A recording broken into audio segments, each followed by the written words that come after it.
ശത്രുക്കളെ ഉണ്ടാക്കാൻ വഴക്കിടേണ്ട ആവശ്യമില്ല. സത്യം തുറന്നു പറയാൻ തയ്യാറായാൽ മതി. ഇഷ്ടം പോലെ ശത്രുക്കൾ ബന്ധുക്കളിൽ നിന്നും സൗഹൃദങ്ങളിൽ നിന്നും ലഭിച്ചേക്കാം. എല്ലായ്പ്പോഴും മിതത്വമുള്ളവനായിരിക്കുക. നിങ്ങളുടെ ഏറ്റവും വലിയ സന്തോഷം ഒരു പക്ഷേ ഏറ്റവും വലിയ വേദനയ്ക്ക് കാരണമായേക്കാമെന്ന് തിരിച്ചറിയുക. ചെറിയ ജീവികളാണ് വലിയ വലിയ കാര്യങ്ങൾ ചെയ്യുന്നത്. ആരും ദുർബലരല്ല.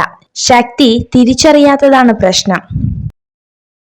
ഈ ലോകത്തെ മുഴുവൻ സന്തോഷിപ്പിക്കാനോ ആശ്വസിപ്പിക്കാനോ നമുക്ക് കഴിയില്ലായിരിക്കാം. എന്നാൽ ഒരുപാട് പേരെ ദുഃഖിപ്പിക്കാതിരിക്കാൻ നമുക്ക് കഴിയും. മറ്റാരും നിങ്ങളുടെ നിലനിൽപ്പ് ആഗ്രഹിക്കാത്തതിനാൽ നിങ്ങൾക്കായി നിങ്ങൾ തന്നെ നിലകൊള്ളുക. വേറൊരാളെയും പ്രതീക്ഷിക്കരുത്. നിങ്ങൾ ആത്മാർത്ഥമായ ഒരാളെ സ്നേഹിക്കുന്നുണ്ടെങ്കിൽ സമയമോ ദൂരമോ ഒന്നും തന്നെ അയാളെ നിങ്ങളുടെ മനസ്സിൽ നിന്നും മായ്ക്കുകയില്ല. മനസ്സ് തകർക്കാനും മനസ്സ് നിറയ്ക്കാനും പ്രിയപ്പെട്ടവരോളം പോന്ന വേറെ ആരുമില്ല എന്നതാണ് സത്യം.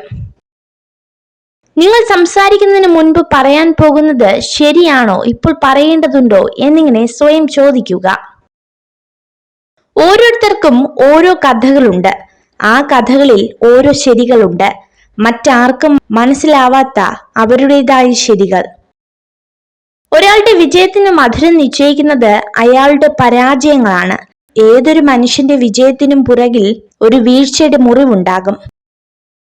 ജീവിതത്തിൽ തോൽവി അനുഭവപ്പെടുമ്പോഴാണ് മനുഷ്യർ അവരുടെ തെറ്റുകളിൽ നിന്ന് പഠിക്കാൻ ശ്രമിക്കുന്നത്. ചില തോൽവികൾ വലിയൊരു പാഠമാണ്. തെറ്റുകൾ തിരുത്തി മുന്നോട്ടു പോവുക എന്ന പാഠം തോൽവി സമ്മതിച്ച് പിന്മാറരുത്.